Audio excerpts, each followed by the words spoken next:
Bienvenidos al mundo de la historia. Hoy les hablaré de Caroline Norton. Nació el 22 de marzo de 1808 en Londres, Inglaterra.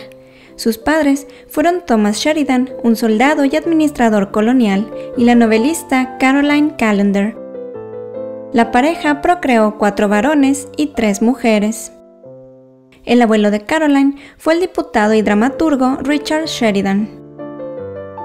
En septiembre de 1817, el padre de Caroline murió de tuberculosis mientras laboraba en Sudáfrica, dejándole a su familia una pequeña pensión que no alcanzaba para cubrir sus gastos.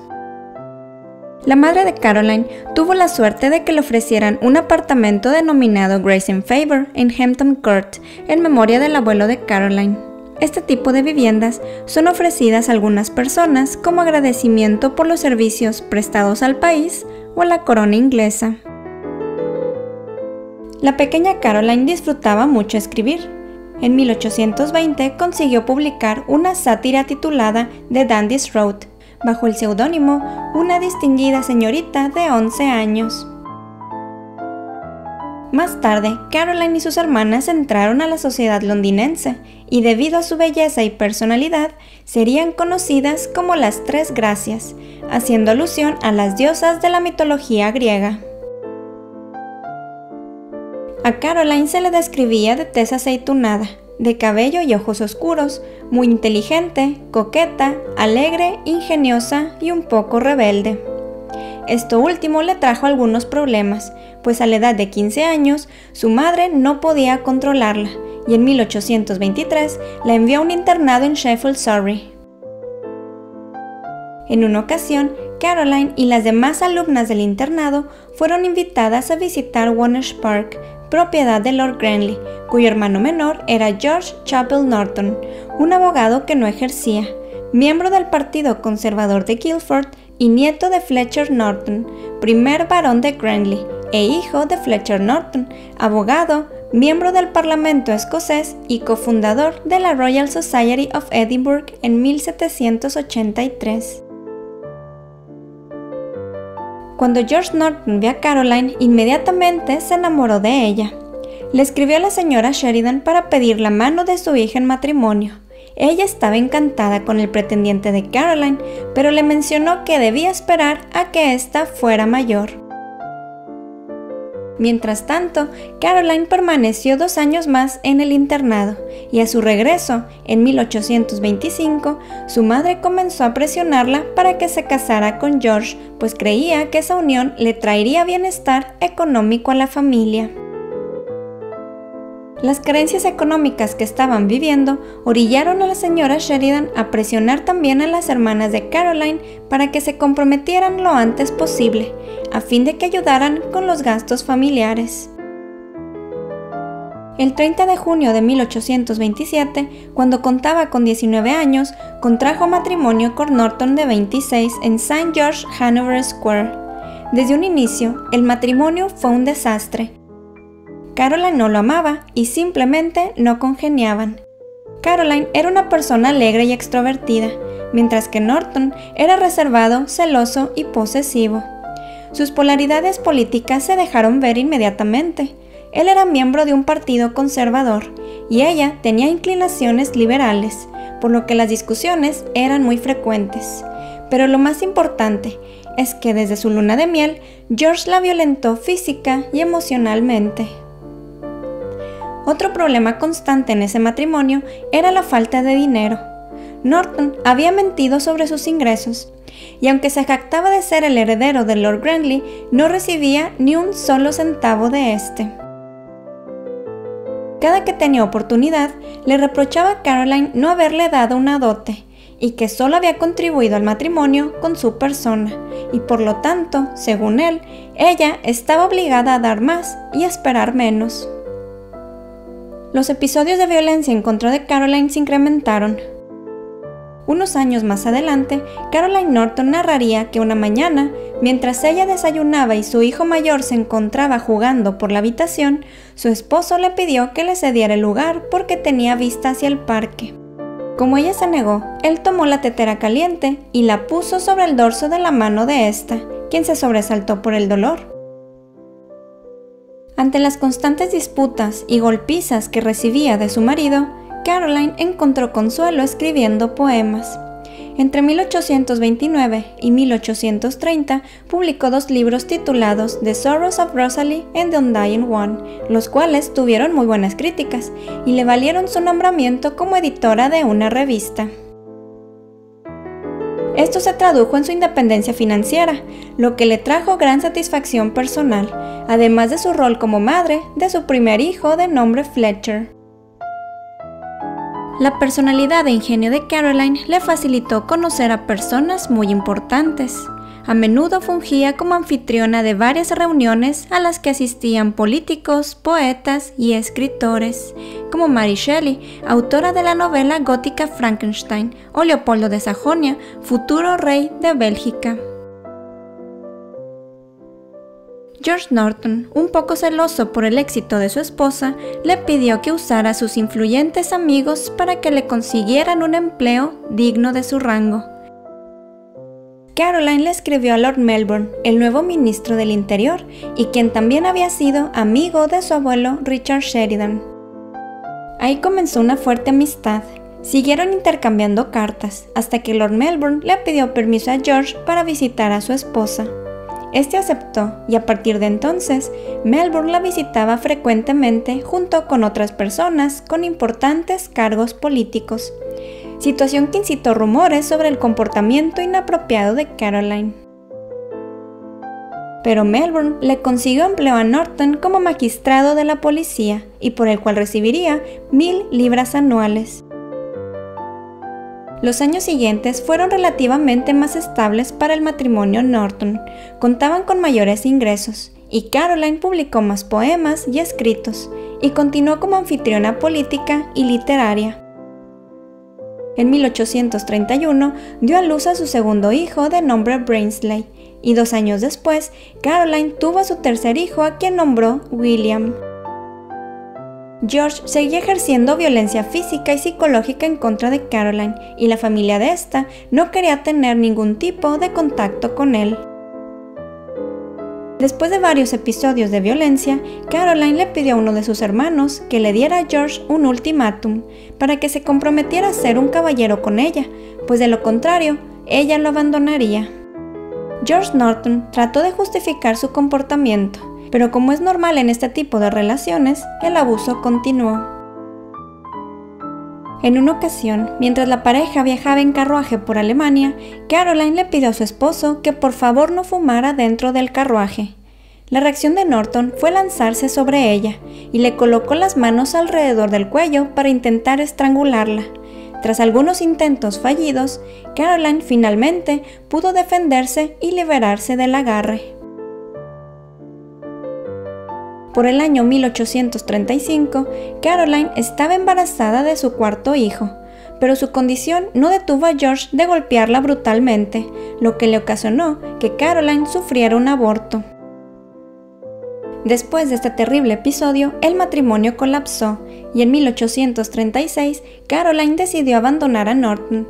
En venganza, él envió a sus hijos con una prima suya de nombre Margaret Bowen y después con otros parientes de Inglaterra y Escocia, ocultándole a Caroline el paradero de los pequeños. De todas formas, la ley otorgaba la custodia de los hijos automáticamente al padre de familia. Y como mencioné en un video anterior, cuando las mujeres contraían matrimonio, perdían casi la totalidad de su personalidad jurídica, además de que sus pertenencias, propiedades y salario pasaban a ser propiedad del esposo, y la situación de Caroline no fue la excepción. George Norton demandó a Caroline para exigirle sus ganancias como escritora, y la corte le concedió la petición, pues era una situación que sí estaba estipulada en las leyes. No contento con esto, acusó a Caroline de haber cometido adulterio con Lord Melbourne, quien ahora se desempeñaba como primer ministro, y lo culpó de haber seducido a su esposa, por lo que solicitó que Melbourne le pagara la cantidad de 1000 libras, como una especie de indemnización. Como se pueden imaginar, esas acusaciones fueron todo un escándalo entre la sociedad y en la clase política, sobre todo para los conservadores, quienes estaban deseosos de derrocar a Melbourne.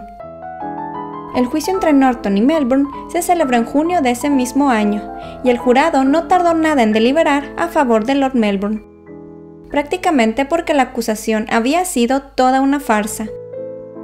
A pesar de esto, la reputación de Caroline se vio manchada aún más. La sociedad la había calificado de mujer escandalosa, por decirlo menos, y su amistad con Lord Melbourne ya no fue la misma. Inmediatamente después del juicio, Caroline consultó con varios abogados para divorciarse de Norton y descubrió que simplemente no era posible, a menos que comprobara que él había cometido adulterio más un agravante, como incesto, bigamia o crueldad excesiva que pusiera en riesgo su vida. Sumado a esto, Caroline tuvo que lidiar con el escándalo y que Norton prácticamente le había confiscado su ropa, sus joyas y hasta sus ganancias como escritora. La única respuesta que tuvo Caroline fue dejar de pagar sus facturas, ya que los maridos estaban obligados a hacerse cargo de las deudas contraídas por sus esposas. Lo único que Caroline no pudo soportar fue que Norton le prohibió ver a sus hijos y le siguió ocultando su paradero. Cuando intentó recuperarlos por la vía legal, se enteró que no se podía hacer nada al respecto, pues por ley, Norton tenía la custodia de los hijos.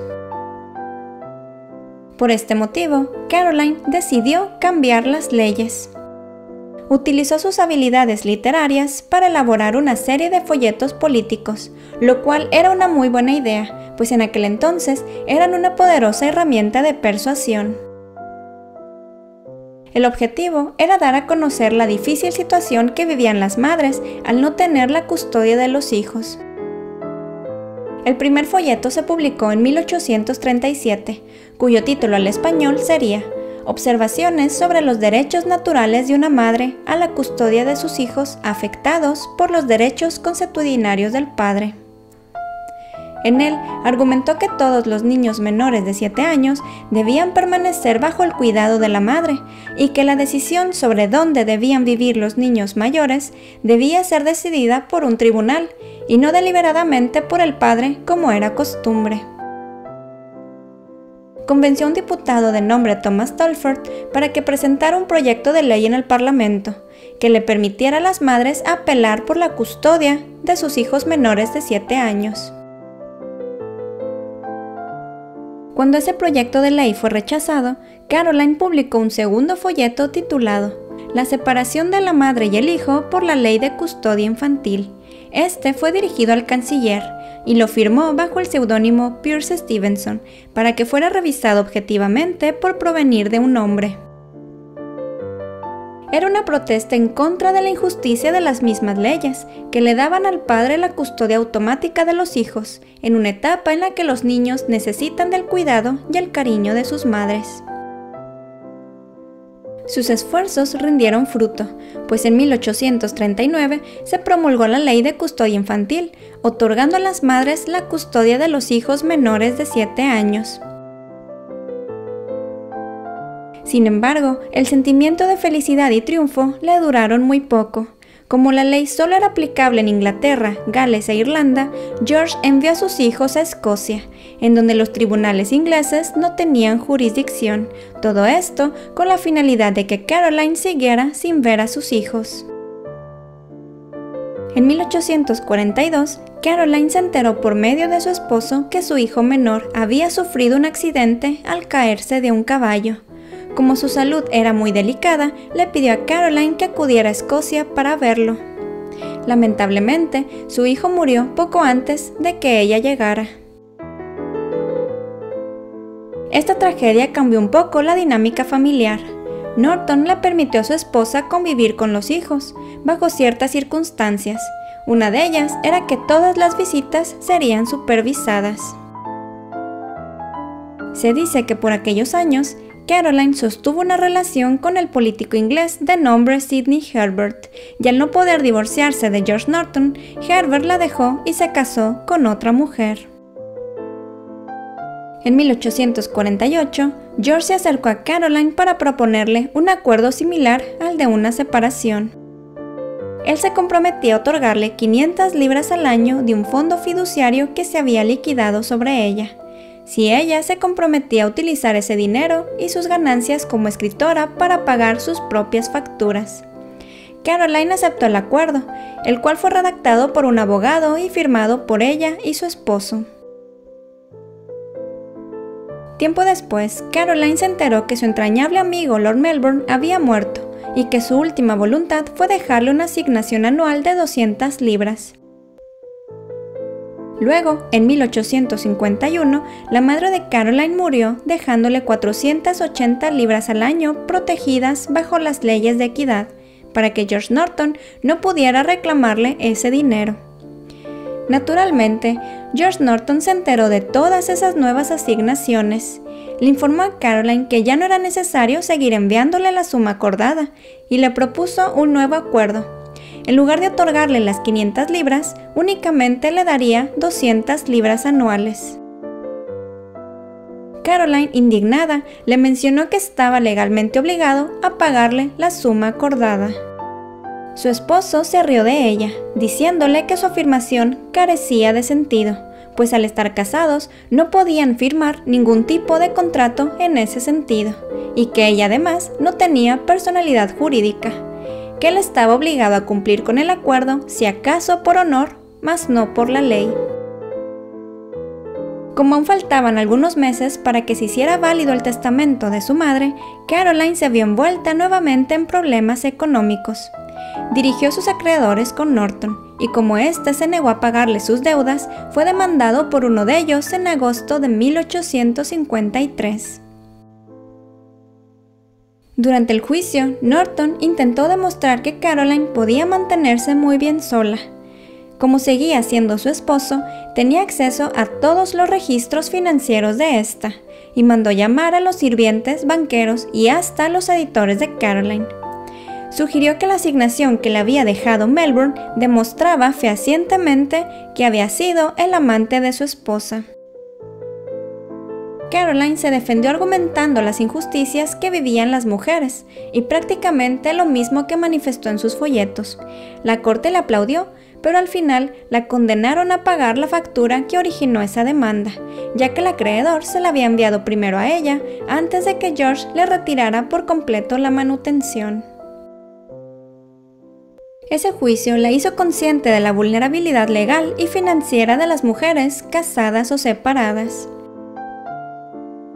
En 1854, Caroline Norton publicó un panfleto titulado Las leyes inglesas para mujeres en el siglo XIX, en el cual estipuló una serie de derechos de propiedad para las mujeres casadas, divorciadas y separadas. En 1855, escribió una carta pública a la reina Victoria. Ahí le hizo mención sobre el proyecto de ley de matrimonio y divorcio del canciller Lord Cranworth y describió la inferioridad de la mujer en la legislación británica, argumentando lo siguiente. Una mujer casada en Inglaterra no tiene existencia legal. Su ser está absorto en el de su marido. Una esposa inglesa no tiene derecho legal, ni siquiera a sus ropas o adornos. Una esposa inglesa no puede hacer testamento, no puede reclamar legalmente sus propios ingresos, no puede salir de la casa de su marido, y si lo hace, él puede llevarla de regreso a la fuerza, con o sin ayuda de la policía.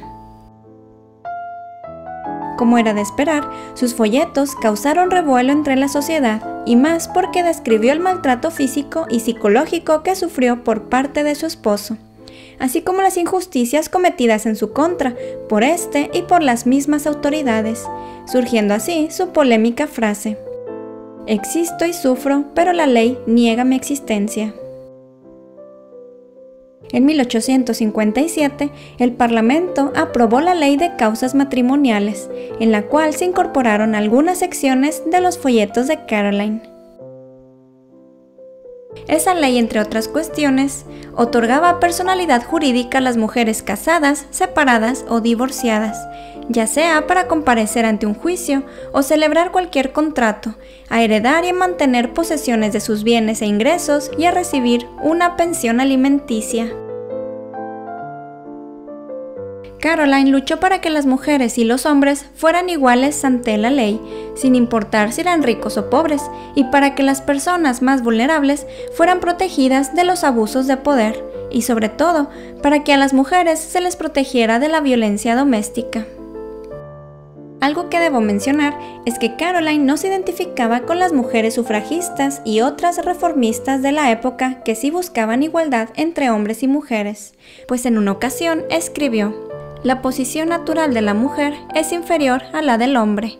Amén. Nunca fingí la salvaje y ridícula doctrina de la igualdad». Así que nunca se vio envuelta o apoyó los movimientos de otras mujeres feministas que le fueron contemporáneos.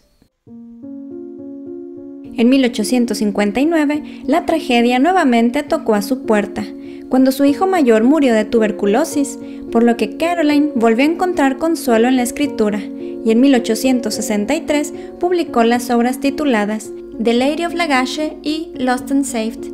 En 1867 publicó su última novela titulada Old Sir Douglas, que tuvo éxito tanto en Inglaterra como en Estados Unidos. Caroline Norton llevaba años viviendo separada de su esposo, pero nunca pudo divorciarse y tuvo que esperar hasta la muerte de este, la cual llegó el 20 de marzo de 1875. Luego, el 1 de marzo de 1877, Caroline se casó con el también escritor Sir William Stirling Maxwell, con quien sostuvo una amistad durante 25 años. Lamentablemente, como si pareciese enorme en la vida de nuestra protagonista, la felicidad duró muy poco. Ella enfermó a inicios del verano y murió el 15 de junio de 1877, a la edad de 69 años. Su esposo William falleció exactamente 7 meses después.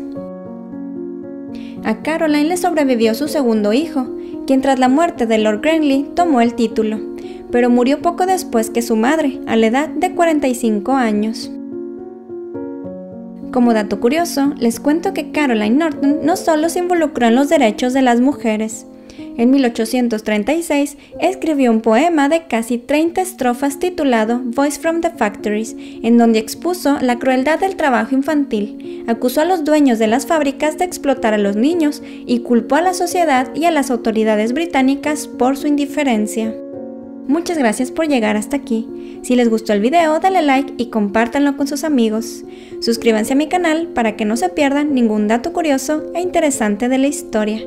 Cuéntenme en los comentarios qué les pareció la vida de Caroline Norton. Y hasta pronto.